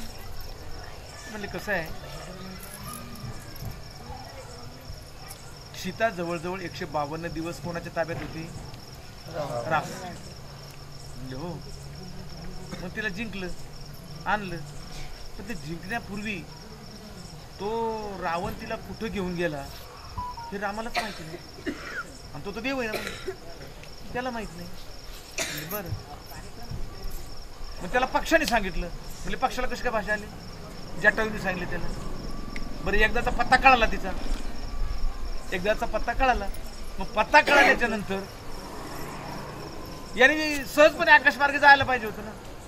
म्हणजे त्याला ते जमलं नाही. बरं, एवढं करून बायको परत आणली. आणल्याच्या नंतर रामाने तिला सांगितलं, तुला काय रावणाने तशी सोडली नसेल. ती ओरडून सांगते की नाही, रावण माझ्याकडे किंवा मला भेटायला यायचा तेव्हा तो सकाळी किंवा संध्याकाळी येत नव्हता. कारण सकाळी किंवा संध्याकाळी आपली सावली कशी असते? लांबलचक असते. तर रावण तिला समजून सांगायला मध्यानीला जात होता, अशी सीता म्हणते. आता लाहोली रामायणानुसार, रामायण एक तर लक्षात घ्या, रामायण 350 रामायण आहे. 350 प्रकारचे रामायण. आपलं सुद्धा बौद्ध रामायण आहे. लाहोली रामायणानुसार सीता ही रावणाची मुलगी आहे. त्याच्यात ते सांगितलं, मुलगी सांगितलं. मग हे सगळे ग्रंथ कशा पद्धतीने आले? बाबासाहेब तोच विचार करतात की जर बायको गरोदर राहिली आणि गरोदर राहिलेल्या बायकोला जर हा कोणीतरी नावं ठेवते की दुसऱ्याकडे असणारी बायको, दुसऱ्याच्या घरात राहून आलेली बायको, ती अशी सोडली असेल का? त्यांनी सोडून आणल्याच्या नंतर तिच्या डोक्यात वळवळ. भारतीय पिढी अशीच वळवळतात, याच्या डोक्यात वळ. तिला तसं सोडलं असेल काय? तशी सोडून दिली परत गरोदरपणात. गरोदरपणात एखादा नवरा आपली बायको सोडतो, हे जगातलं उदाहरण फक्त भारतातल्या ग्रंथात आहे, जगातल्या कुठल्याही ग्रंथात नाही. बाबासाहेबांना महाभारत आवडत नाही. बाबासाहेब सांगतात बापाला, मला नाही आवडत, त्यातला कृष्ण मला आवडलाच नाही. म्हणले का नाही आवडलं तुला? तर तो म्हणतो 2 भावामध्ये फक्त तो भांडणच लावून देतोय. 16,000 नारी भोगीला परी तरी श्रीकृष्ण ब्रह्मचारी. तुला बापाने केलं काय? बाबासाहेब सांगतात हे माझं नाही. राधा त्याच्यापेक्षा जवळजवळ 16 वर्षांनी मोठी. श्रीकृष्णाला 2 बायका आहेत, सत्यभामा आणि रुक्मिणी. आज आपण बोलताना काय बोलतोय? राधा कृष्ण, राधा राधा. म्हणजे काय झालं? झालं का नाही वाटलं त्या दोघींच? आणि रखिलीबाई पुढे आली की नाही? हे बाबासाहेबांना आवडतं म्हणून बाबासाहेब विरोध करतात आपल्या वडिलांना. म्हणून आजची पोरं अत्यंत चिकित्सक आहेत. आजच्या प्रत्येक पोराच्या डोक्यात बाबासाहेबांचा विचार भरलेला आहे. पण आम्ही त्यांना भटकवतो. आणि आज हे मुद्दाम सांगतो बरं का, लहान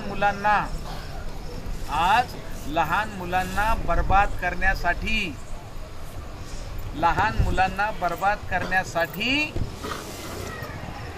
यांच्या शाळा सकाळीच भरवल्या जातात. बऱ्याचशा लहान मुलांच्या शाळा बघा, केजी फिजी मेजी या किती असतात? सकाळीच असतात. सकाळीच. पोराला किती वाजता उठावं लागतं? किती वाजता उठावं लागतं? 6ला. बरं, एक तर पोरग झोपतं कधी? उशिरा. 6 वाजता पोराला, म्हणजे 6 वाजता शाळेला जायच्या अगोदर त्याला उठावं लागतं. पोरग बळबळ उठतं. त्याची इच्छा उठायची नाही, पण ते उठतं. बळबळ आई आंघोळ घालते, बळबळ डबा भरती आणि बळबळ त्याला त्या गाडीत कोंबीती. जा. पोरग पहिल्या वर्षापासून मेंदूनी डॅमेज झालेलं असतं की त्याच्यावर माझ्यावर हा एवढा अन्याय का होतो हे पोरग प्रश्न विचारते. मुलांचं मानसशास्त्र इथं जपलं जात नाही, परंतु पैसे कमावणारे धेंडांनी शिक्षणाचा बाजार मांडून आमची तरुण पिढी संपवली. आणि जेव्हा ते पोरग 3री 4थीला जातं तेव्हा ते कधीच आईबापाचं ऐकत नाही. आणि 3री 4थीला गेल्याच्या नंतर मग बागुल सरांकडे काही लोक येतात, सर ते पोरग ऐकतच नाही, काय करा, आईला उलट बोलते, बापाला. अरे बरोबर आहे ना, त्याचं सगळंच वाटोळ केलं ना तुम्ही. एकतर शाळेला पाठवलं आणि फॅट दुसरं. शाळेतून आला की क्लासला, क्लासहून आला का दुसरा क्लास. सोडलंच नाही त्याला. त्याच्या मनाला, त्याच्या शरीराला कुठल्याच प्रकारचं स्वातंत्र्य दिलं नाही, त्याचा कुठल्याच प्रकारचा विकास होऊ दिला नाही. ज्याला फिजिकली डेव्हलपमेंट आपण म्हणतो, शारीरिक विकास त्याचा झाला नाही, मेंटली डेव्हलपमेंट ज्याला आपण म्हणतो, त्याच्या अंतःकरणात जी उर्मी, त्या उर्मीला आम्ही गाडलं आणि आमचं त्याच्यावर लादल्यामुळं पोरगं डिस्टर्ब झालं आणि तीच पोरं आता नापास होत आहे. आम्ही आमची पोरं डॅमेज करतो शिक्षणाच्या नावाखाली पोरं सुद्धा डॅमेज होत आहे. म्हणून आपल्याला बाबासाहेबांचा विचार जो आहे हा तशा पद्धतीने, म्हणून बाबासाहेब या सगळ्या गोष्टीकडे बाबासाहेब अत्यंत कल्याणकारी दृष्टीने पाहत असतात. म्हणून आपल्याला बाबासाहेब समजून घेताना बाबासाहेबांची एक एक ओळ समजून घेतली पाहिजे. पण त्यासाठी बाबासाहेब वाचले पाहिजे. ते जर वाचले नाही तर काय अर्थ त्याला. बराक ओबामा नावाच्या माणसाने फक्त मुंबईमध्ये विमानात बसला आणि मुंबईमधून दिल्लीला गेला, तेवढ्या प्रवासात त्यांनी सुशीलकुमार शिंदे वगैरे त्यांचे जे मित्र त्यांना त्यांच्याकडनं ते अशोक चव्हाण त्याच्याकडे फक्त काय माहिती होतं की तुमचं भारतीय संविधान आम्हाला बघू द्या. तर मुंबई विमानतळावरनं दिल्लीच्या विमानतळावर जाण्यापर्यंत त्यांनी फक्त भारताचं प्रिॲम्बल वाचलं, जे आपण सगळे लावतो, निवळ प्रिॲम्बल वाचलं. येणं झालं ते.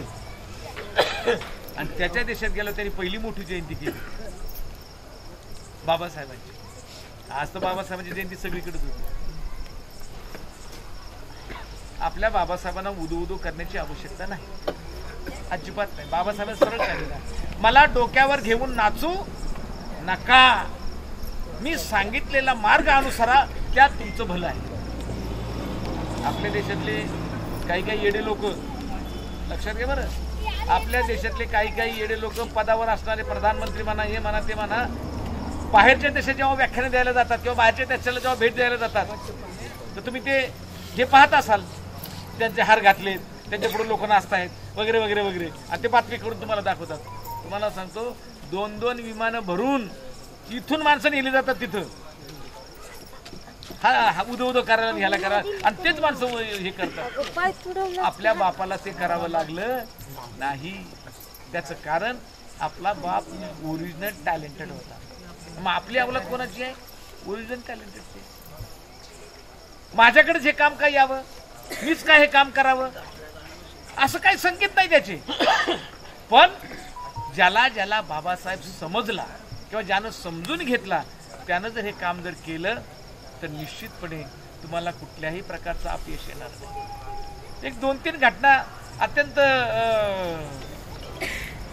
त्याला मी अंधश्रद्धा निश्चित म्हणणार नाही, पण 2-3 घटना मी आता डोंगर दिवशी ती चर्चा केली. मग त्यांनी जेव्हा त्यांची कहाणी मला सांगितली तर त्यांच्यासारखीच कहाणी म्हणजे 2-3 वर्षापूर्वी कोरोनाच्या नंतर काही गोष्टी, त्याच्या अगोदर काही गोष्टी अशा घडलेल्या आहेत. आता त्याला अंधश्रद्धा म्हणू नका, पण ते घडलेले आहेत. अर्थात नियती तशी आहे, जशी तुमची नियती तसं फळ आहे, त्यात वादच नाही. पण मुंबईमधला एक माणूस आहे, आमच्या पुण्यातला एक माणूस आहे, आणि हा तिसरा माणूस भेटला.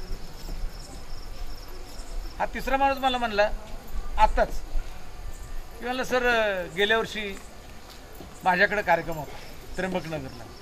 म्हणलं हो, मी वकील आहे. म्हणला बर, यांचं वाक्य सांगतं बरोबर आहे ना. म्हणला रथ माझ्याकडे येऊन गेला, मी रथाची सेवा केली, तुमच्या लोकांची सेवा केली, मला जसं शक्य तशी मी तुमच्या लोकांची सेवा केली. सर म्हणला माझी वकिली फार बनाट चालली, आता बनाट चालली. आणि आता त्याच्या पुढचं घटना सांगतो. त्याच्या पुढची घटना, एक मोठं प्रकरण आहे, 250 लोकांचं, मुंबईचं. त्यांना बिल्डरने सांगितलं तुम्हाला 3-3 लाख रुपये देतो, तुम्ही इथून निघून जा. यांनी ते कॅवेट दाखल केलं, बिल्डरच्या विरुद्ध कॅवेट दाखल केलं. ते कॅवेट दाखल केल्याच्या नंतर तो हादरला आणि मग तोच म्हणला नाही आता 30-30 लाख प्रत्येकाला देतो. एवढी मोठी जागा आहे ना ती, अब्जावधी रुपयाची जागा आहे ती. मग 30-30 लाख देतो. यांनी विचार मान्य केला की मग 30 लाखामध्ये कुठेही घर येऊ शकतं. आणि यांना एका माणसाच्या पाठीमागं 2 लाख रुपये फी यांची, म्हणजे 5 कोटी रुपये या माणसाला उद्या मिळणार. हे आता हे ताजं उदाहरण आहे, लांबचं नाही, ताजं उदाहरण आहे. याच्या अगोदर 2-3 घटना अशाच घडलेल्या आहेत, त्या सांगत बसत नाही. पण जेव्हा तुमच्या स्वतःचा कष्टाचा पैसा तुम्ही समाजाच्या भल्यासाठी बुद्धाच्या विचाराला अनुसरून करत असणाऱ्या कामासाठी जेव्हा तुम्ही दान करता, तेव्हा तुम्हाला आयुष्यात दानाची महती जेव्हा समजते, त्या दानापासून कधीही तुमचा तोटा होत नाही, बल्कि फायदाच होतो. हा आतापर्यंत आलेला अनुभव आहे. याला आपण सुपरस्टिशन, अंधश्रद्धा वगैरे असं काही म्हणायचं काही कारण नाही. हा नीतीचा खेळ आहे, नीती आणि अनितीचा. आणि ती नीती आणि अनिती ही आपल्यावर अवलंबून आहे, दुसऱ्यावर नाही, आपल्यावर अवलंबून आहे. आम्ही दुसऱ्याचं किती वाईट चिंततो, ते याला वाईट म्हणा, मग त्याचं वाईटच होणार ना. जर चांगलं चिंतलं तर काय होणार, चांगलंच होणार. मग चांगलं किंवा वाईट चिंतायचं कोणाच्या हातात आहे, आपल्या हातात आहे. म्हणून भगवान बुद्धाचा जो विचार आहे हा बाबासाहेबांनी अंमलात आणून तुम्हाला आणि मला माणसात आणलं, हा सगळ्यात महत्वाचा भाग. बघा, मला वाटतं आपला तो साळवेंचं म्हणणं होतं की आपण उद्या असं करू तसं करू. नाही, जे ठरले ते ठरले, म्हणून त्याला मागं बोलू नाही दिलं. म्हणजे आमचं ठरलं ना पुढच्या वर्षी त्र्यंबकनगरला, ओके त्र्यंबकनगर. त्याच्यानंतर बघू म्हणलं साळवेकडे जायचं काय. तरी त्याने आग्रह केला की निदान उद्या सकाळ माझ्याकडे येऊन तर जा. ठीक आहे, मग येऊन जाईल, काय येऊन जाईल. येताना आम्ही मग एका प्राध्यापिकेने आम्हाला वळवलं चहासाठी. आमचा रथ पुढे जाऊन परत यावं लागला यू टर्न घेऊन. पण जेव्हा ज्यांच्याकडे मला त्यांनी चहाला नेलं, यांना चहा देते, तोपर्यंत तिकडे चहा उकळा टाकला होता माझा. मी त्या घरात गेलो, त्या बाईनी मग हे विहार आहे का विहार, तिच्या आई मला घेऊन गेली, ती दुसऱ्याच्या घरात घेऊन गेली चहाला. त्यांनी त्यांना विनंती केली, हो बागुल सर तुमच्या ओळखीचे आहेत ना, काही करा पण आमच्या दारात आणाच. त्या बाईने विहारापासून ज्या घरात मला जायचं होतं तर त्या घरापर्यंत तिने सगळे फुलं टाकले होते, म्हणले का नाही, म्हणले तुम्हाला समजलं पाहिजे की आमचं घर इकडे आणि तुमचं स्वागत अशाच पद्धत. मी जेव्हा त्या घरात पाऊल टाकला, संपलं. त्या घरात एवढा आनंद झाला, फार आनंदी आनंद झाला. ही आमची माई इथं बसलेली 4-5 वर्षापूर्वीची घटना आहे ना, शेंदुळ्याची. सकाळचा चहा पाणी झाला, आमचा रथ चाललेला आहे, त्यांनी चहा पाणी केला आम्हाला. पोहे खाल्ले आम्ही सगळ्यांनी, पोहे खाल्ले आणि आता निघायचं. मी सगळ्यांना म्हणलं, अरे आटपा लवकर, आपल्याला आता शेंदुळ्याला जायचं, शेंदुळ्यावरून वर्ध्याला जायचं, आटपा लवकर, संध्याकाळपर्यंत आपल्याला नागपूरला पोहोचायचे. समोर 2-3 बाया बसले, त्यातली एक बाय म्हणते, सर नका ना जाऊ, थांबा ना जरा. 8, 9, 10 सुद्धा मी बोललेलो आहे. त्यावेळेला माझा पाय तुटला होता, मी खुर्चीवर बसून बोलत होतो. त्यावेळेला बसताही येत नव्हतं नीट. त्यावेळेला समोरच्या शाळेत झोपत होतो आपण, माहिती आहे, जुनी लोक असतील, या शाळेत झोपत होतो. काय अवस्था होती तिथली सुद्धा. फार अत्यंत या धम्मा अभियानामध्ये प्रचंड वाईट दिवस हे केलेले. आम्ही फक्त हे ठरवलं होतं सर की काहीही होऊ द्यात, आपला बाप लोकांच्या काळजापर्यंत पोहोचवायचा, बस, दुसरं काही नाही. आपला बाप लोकांच्या काळजापर्यंत पोहोचवायचा, लोकांचं बोट धरायचं आणि आपल्या बापाच्या हातात द्यायचं. आपला बाप बरोबर त्याला स्वातंत्र्य समता न्यायाकडे नेतो आणि शेवटी बुद्धाकडे सांगतो, ओके आम्हाला ते करायचं. कारण बुद्धाची भूमिका आणि बाबासाहेबांची भूमिका, बुद्धाची भूमिका आणि बाबासाहेबांची भूमिका ही केवळ आणि केवळ मानव मुक्तीची चळवळ आहे, दुसरं काहीच नाही. मला तर हल्ली म्हणजे ते उघडपणे सांगतो मी, मला राग आला तरी चालेल, परंतु का कोणास ठाऊक मला हल्ली बाबासाहेबांना बोधिसत्व म्हणायला आवडत नाही. हे लक्षात घ्या बरं का, बाबासाहेबांना बोधिसत्व म्हणालेलं मला आवडत नाही, कारण तोही मला बाबासाहेबांचा एका बाजूने अपमान वाटतो. बोधिसत्व ही संकल्पना महायानी लोकांची आहे, महायानी. मग आतापर्यंत भरपूर बोधिसत्व झाले असं त्यांचं म्हणणं आहे. आतापर्यंत भरपूर बोधिसत्व झाले असं त्यांचं म्हणणं आहे, पण एकाही म्हणजे माझ्या माहितीप्रमाणे एकाही बोधिसत्वाला समाजाचं कल्याण करता आलं नाही, त्यांना कल्याण करता आलं नाही, म्हणून त्यांनी बाबासाहेबांना उपाधी दिली बोधिसत्व. खरं तर बोधिसत्वाचा अर्थ आहे बुद्धाकडे जाण्याचा प्रयत्न करणारा माणूस. बोधिसत्व म्हणजे बुद्धाकडे जाण्याचा प्रयत्न करणारा माणूस. आता तुम्हीच मला सांगा, बाबासाहेब बुद्धाकडे गेलेत ना का नाही गेले? बरं, बुद्धाने जे सांगितले बुद्धाच्याही पलीकडे बाबासाहेब गेले.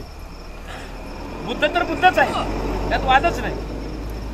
बुद्ध बुद्धच आहेत. बाबासाहेब आमच्या दृष्टिकोनात महाबुद्ध आहेत, कारण आमच्या अंगाला वस्त्र बाबासाहेबांनी दिले, आमच्या पोटाची भाकर बाबासाहेबांनी दिली, गाव कुसा बाहेरचं घर गावात बाबासाहेबांनी आणलं. चावडीमध्ये खरा खरा खाजत जनावर कधी मरतं याची वाट पाहणारा आपला बाप दाद्या चावडी गेली, समाज मंदिर आलं, आमचं पोरगं शाळेत जायला लागलं बाबासाहेबांच्यामुळे. आम्ही जगू लागलो बाबासाहेबांच्यामुळे, नवे कपडे घालू लागलो बाबासाहेबांच्यामुळे, सूट बूट कोटात आम्ही हिंडू लागलो बाबासाहेबांच्यामुळे. मी तुम्हाला गेल्या वर्षी सुद्धा एक आठवण सांगितली होती की मी जेव्हा 5-6 वर्षापूर्वी पहिलं व्याख्यान द्यायला श्रीलंकेला चाललो होतो, मी सांगितले तरी आठवण करून देतो तुम्हाला तरुण लोकांना. श्रीलंकेला मी व्याख्यान द्यायला चाललो होतो, पहिलं व्याख्यान होतं, म्हणजे बाहेरच्या देशात पहिलं व्याख्यान. हे जेव्हा द्यायला चाललो होतो, जेव्हा पहिलं विमानात पाऊल टाकलं त्या विमानातल्या बाईने मला सांगितलं दॅट इज युअर नंबर. गेलं त्या नंबरवर बसलो, पण त्या नंबरकडे जाऊ तोपर्यंत मला ढसा रडायला आला. ती एअर होस्टेस मला म्हणली वाय आर क्राईंग. म्हणजे तुला काय सांगू मी काय रडतोय. मी त्या टायमाला हा विचार करत होतो की इथल्या व्यवस्थेनं बाबासाहेबांना पाणी दिलं नाही, इथल्या व्यवस्थेनं बाबासाहेबांचे बाबासाहेबांना कपडे नीट घालू दिले नाही, इथल्या व्यवस्थेनं बाबासाहेबांना अन्न नीट दिलं नाही, इथल्या व्यवस्थेनं बाबासाहेबांना पाण्याच्या माठाला हात लावू दिलं नाही, इथल्या व्यवस्थेनं आमच्या बापाला अस्पृश्य आहे म्हणून बैलगाडीत सुद्धा बसू दिलं नाही. आज त्याच बापाचं कार्ट, त्याच बापाचा विचार घेऊन विमानाने जातंय. हे कुठल्याही देवाने केलं नाही. माझ्यासारखा घाणीत राहणारा, गोखाडीला राहणारा माझ्यासारखा पोरगा बाबासाहेबांनी परदेशात पाठवला. लेकरांनो, 33 कोटी देवांपैकी एकाही हरामखोराची मला सहानुभूती मिळाली नाही. मग बाबासाहेब बोधिसत्व राहिले का?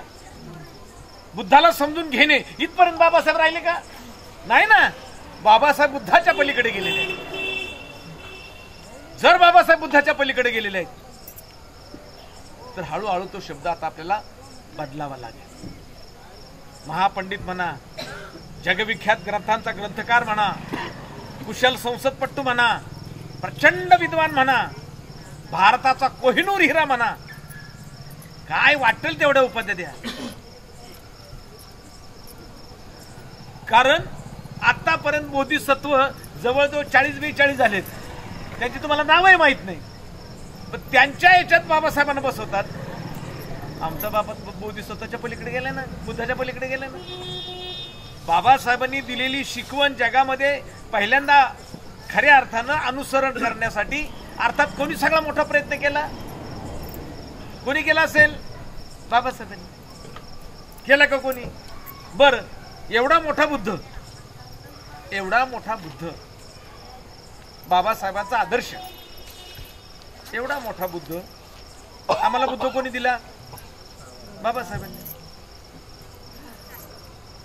बरं, बाबासाहेबांच्या अगोदर बुद्ध होता की नाही? होता. बाबासाहेबांच्या अगोदर जवळजवळ 2300 वर्ष बुद्ध होता. बाबासाहेबांच्या अगोदर बुद्ध होता. पण त्या टायमाला बुद्ध होता हे आम्हाला कोणी सांगितलं का? नाही सांगितलं. मग बुद्ध आहे, बुद्ध होता आणि बुद्धाने हे सांगितले, हे जगात पहिल्यांदा कोणी सांगितलं? आम्हाला बाबासाहेबांनी. म्हणजे आम्ही अगोदर अभिवादन कोणाला करणार? बाबासाहेबांना. काही काही ठिकाणी मी पाहतो, माफ करा, आपल्या पुढचे आदर्श जोपर्यंत आपल्याला समजत नाही तोपर्यंत तुम्हाला धम्म कळणार नाही. आता ही जी मांडणी केलेली आहे पूजेची, ही जी पूजेची मांडणी केलेली ही स्वातंत्र्य, समता आणि न्यायावर आधारित आहे. लक्षात घ्या, अशी मांडणी करणे ही स्वातंत्र्य, समता, न्याय आणि बंधुतेवर आधारित आहे, विशेषतः समतेवर आधारित आहे. पण काही ठिकाणी सर्रास बुद्धवरती खाली बाबासाहेब, बुद्धवरती खाली बाबासाहेब. जेव्हा आम्ही म्हणतो की बुद्ध तर बुद्धच आहेत, बाबासाहेब महाबुद्ध आहेत आणि त्यांनी समतेचं तत्व जर सांगितले आणि बुद्ध जर हे सांगतात की तुम्ही बुद्ध होऊ शकता, आमचा बाप बुद्धाच्या पलीकडे गेलाय का? निश्चित गेला, निश्चित गेला. कारण आज जवळजवळ 69 देशामध्ये आपल्या बापाचे पुतळे आहेत. कोणाचे पुतळे एवढे नाही, एवढे पुतळे आपले बाबासाहेब. आणि आपल्या भारतामध्ये किती पुतळे आहेत? जवळजवळ 60,000च्या पुढे, जास्त आहे, 60,000पेक्षा जास्त आहे. सांगा ना, या देशातल्या स्वातंत्र्य सैनिकाचे एवढे आहेत का? टिळकांचे आहेत का? नेहरूंचे आहेत का? इंदिरा गांधीचे आहेत का? नाही ना. जर भारतात आणि भारताच्या बाहेर जास्तीत जास्त जर पुतळे बाबासाहेबांचे असतील तर बाबासाहेब नुसते बोधिसत्व होते का? तुम्ही एखाद्या बॅरिस्टर माणसाला असा प्रश्न विचारणार का? हा, तुम्ही बॅरिस्टर झाला ते आम्हाला मान्य आहे, पण आम्हाला हे सांगा की तुम्ही मॅट्रिक झालात का? किती मूर्ख आहेत प्रश्न विचारणारे आपण. म्हणजे बॅरिस्टरला आपण हे विचारायचं काय? ते ठीक आहे म्हणा, बॅरिस्टर तुम्ही झालात, पण ते तुम्ही मॅट्रिक पास झालात का? विचारणारा किती बेअकली. ती अवस्था बाबासाहेबांच्या बाबतीत झालेली, ती अवस्था बाबासाहेबांच्या बाबतीत झालेली. म्हणून बाबासाहेबांना त्यांनी वेगवेगळ्या अँगलनी, कधी दलितांचे नेते म्हणायचं, कधी दलितांचे कैवारी म्हणायचं, आणि खुशाल ते म्हणता म्हणता परत हेही म्हणाले की बाबासाहेबांच्या बरोबर संविधान लिहिताना 5, 6, 7, 8, 10 लोक होते, त्यांनी मदत केलेली. अरे सगळ्यांना माहिती ना, 7 लोक होती, 7 लोकांपैकी एक जण मेलं, ती जागा भरली नाही. एकाचा परदेशी व्यवहार होता, सगळा व्यवसाय, ते कधीच येत नव्हतं. तिसरं जे होतं ते बाबासाहेबांना अस्पृश्य समजायचं, ते दिल्लीला कधी आलंच नाही. एकाची त्या टायमाला मोठी एजन्सी होती, ते आलं नाही, कोणीच आलं नाही. शेवटी चॅलेंज कोणाला स्वीकारावं लागलं? आपल्या बापाला स्वीकारलं ना चॅलेंज. मरायला लागलेला देह बाबासाहेबांचा, मरायला लागलेला देह. लक्षात घ्या तुम्ही सगळ्यांनी, संविधान लिहिताना आपल्या बापाला कितीतरी वेळा मरावं लागले, तेव्हा संविधानाच्या रेषा, संविधानाची अक्षरं त्या पानावर उमटली. शेवटी बाबासाहेबांना लिहायला सुद्धा हा जड जात होता, पण नाही म्हटलं, काही जरी झालं तरी हे मला पूर्ण करावं लागेल. कारण उद्याच्या लेकरांच्या भाकरीचा प्रश्न आहे, उद्याच्या लेकरांच्या शिक्षणाचा प्रश्न आहे. उद्या लेकरांना सगळंच मिळालं पाहिजे. कारण इथे काहीच लोक श्रीमंत आहेत आणि काहीच नाही, काहींना भाकर नाही. बाबासाहेब या परिस्थितीतून गेलेले. आणि म्हणून बाबासाहेब कुठलीही कृती करत असताना बुद्धाच्या विचाराला अनुसरून असणारी कृती बाबासाहेब करतात. मग आज आम्ही, जर आम्हाला बुद्ध नसून समजला तर आज आम्ही कुठलीही कृती करत असताना बाबासाहेबांच्या विचाराला धरून आणि विचाराला अनुसरून ती कृती करावी.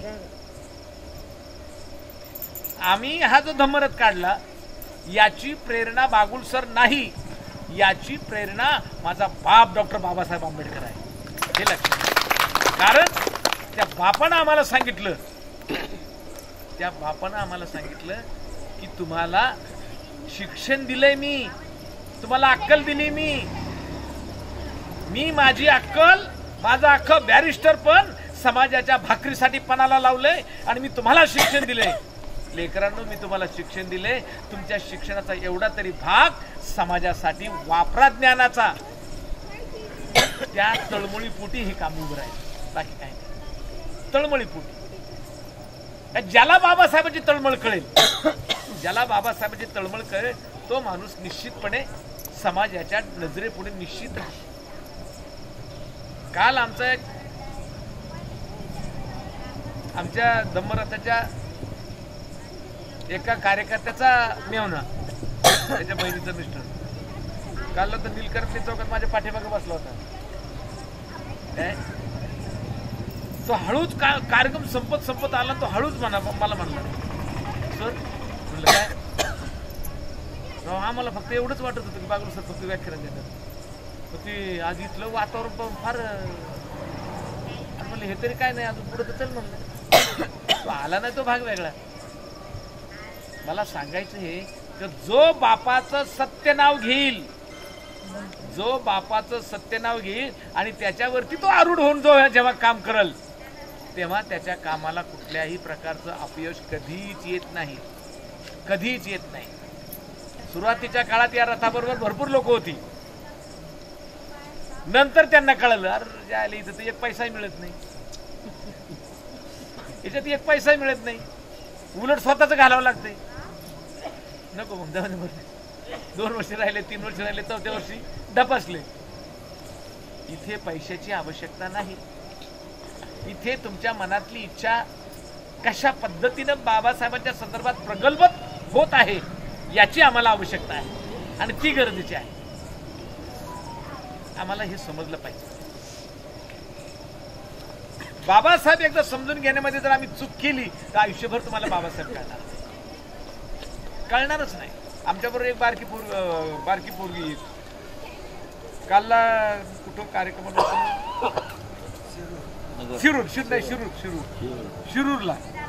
शिरूरला ती बारकी पोरगी रवी गायकवाड, कैलास गायकवाडची पोरगी, ते बारक्या पोरीने मला प्रश्न विचारला. म्हणले आमच्या घरात तुमचा फोटो आहे. बरं, तुम्ही कसे काय फोटोतून बाहेर आले?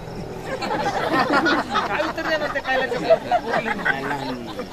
आहे का नाही, बारकी होती, तुला काय उत्तर देऊ मी? तिच्या बापाला म्हणलं कैलास तिला घेऊन जा आणि हिला तू काय सांगायचं सांग. मी नाही सांगू शकलो. जर तिला काहीतरी मी चुकी सांगितलं तिच्या डोक्यात बसल ना, फोटोतला माणूस येतो बरं का जिवंत असतो. म्हणजे मुलांना उद्या चुकू नाही, मुलांपुढे फोटो असे लावा, मुलांपुढे फोटो असे लावा की त्या मुलांनी त्याला चुकीचं नाही म्हटलं पाहिजे. तोंड वाचणाऱ्या देवीचं जर लावलं ह्या करणाऱ्या पोरग विचारेन ना, एका हातात देवीचं मुंडकं धरले, कोणा तरी एका हातात तलवार आहे, एका इकडच्या 4-5 हातात, ते पोरग सहज विचारेन ना, मम्मी ती पण बाईच आहे ना, मला तिला 4 हात आहे, तुला का नाही? आईने काय उत्तर द्यायचं? आईने काय उत्तर द्यायचं का नाही? तिने म्हणाले का बापाला विचार का नाही? तुम्ही कधीही मुलांना अशा पद्धतीनं प्रेझेंट व्हा, मुलांपुढे अशा पद्धतीने प्रेझेंट व्हा की त्यांच्या पुढे त्यांना उत्तर. आणि मुलांना हल्लीची फार चौकस आहेत, फार चौकस पोरं आहेत हल्लीची आणि प्रचंड ब्रिलियंट पोरं आहेत. त्या ब्रिलियंट पोरांपुढे तुम्हाला बाबासाहेब नेताना किंवा बाबासाहेब तुम्हाला समजून सांगताना तारेवरची कसरत आहे. पण लक्षात घ्या दुसरी गोष्ट, जर पोराला तुम्ही डुप्लिकेट चेहऱ्यानं वागायचं शिकवलं, परत वाक्य वापरतो, जर पोरांना डुप्लिकेट वागायचं शिकवलं तर तुमच्यावर बुमरँग होऊ शकतं, तुमचा मुलगा बर्बाद होऊ शकतो. कारण त्याला हे माहीत आहे की माझी आई किंवा माझा बाप मला सांगतो आपण बाबासाहेबांचे असे आहोत, आपण बाबासाहेबांचे तसे आहोत, आणि माझा बाप मला मोटरसायकलवर घेऊन गणपती बुडवायला जातो, माझा बाप मला टिपऱ्या घेऊन नाचायला पाठवतो, माझा बाप मला चोरून यमायला ह्याला त्याला येरमाळ्याला घेऊन जातो. पोरगा विचार करतो की नेमकं काय, आपला बाप कोणत्या जातीचा आहे, नेमका आपला बाप नेमका कोणत्या जातीचा आहे. बरं, आईला प्रश्न विचारावा, आई काय म्हणते, का तुला कळत नाही, झालं एवढंच, कळत नाही. आणि तो विचारतो म्हणजे त्याला काही कळत असेल ना, त्याला कळतंय. तुमचा प्रॉब्लेम काय, तर तुमच्या पोटी जन्मला ना, त्यामुळे तो किती जरी ब्रिलियंट झाला तर तुम्ही काय म्हणणार, तुला काय कळतंय, तुला काहीच कळत नाही, ब्याकली तू. बाबासाहेबांना मिरात बुद्ध आहे, तो नीतीचे धडे शिकवणारा बुद्ध आहे तो. आणि बुद्ध जेव्हा अशा पद्धतीचा असतो तर तुम्ही आणि मी आपल्या बापाचं ऐकून जर बुद्ध स्वीकारला तर तुमच्याही आयुष्याचं असंच सोनं होईल. नमो बुद्धाय. जय भीम. का रे बाबा तुझ्या मताची माणसं मेलीत का रे. ते माणसं जिवंत ठेवण्याचे काम सर आपण करत आहात व आपले सर्व सहकारी करत आहात. मला जर जगामध्ये आपण जर बघितलं अंबानी असेल, टाटा असेल व बरेचसे इलॉन मस्क सारखे जे बिझनेसमॅन आहेत, एंटरप्रेन्योर आहेत, जगामध्ये बरेचसे हजारो कोटींचे दान करतात. पण मी त्याला सर्वश्रेष्ठ दान असे म्हणणार नाही सर. माझ्या मते जर तुम्ही सर्वश्रेष्ठ दान जर विचाराल तर हे विज्ञानाचे दान, वैचारिक दान हे मी समजतो. कारण अंबानी हे जगामध्ये हजारो करोडो रुपये दान करू शकतात, परंतु समाज प्रबोधन करण्याचे जे वैचारिक ज्ञान आहे हे अंबानीमध्ये नाही. म्हणून सर आपण विचाराने अंबानीपेक्षा सुद्धा श्रीमंत आहात. समाज प्रबोधन कसे करावे हे खऱ्या अर्थाने आपण सर्वांनी संत गाडगेबाबा यांच्याकडून शिकलं पाहिजे. संत गाडगेबाबा हे निर्भीडपणे लोकांना विचारतात, देऊळ बांधलं का जी. लोक म्हणायचे नाही बाबा. देव पाहला का जी. लोक म्हणायचे बाबा देव दिसत नाही. तुमच्या देवाने आंघोळ केली का रे. लोक म्हणायचे बाबा देव आंघोळ करत नाही. मग तुमचा देव आंघोळ करत नाही, मग तुमच्या देवाने जेवण केलं का रे.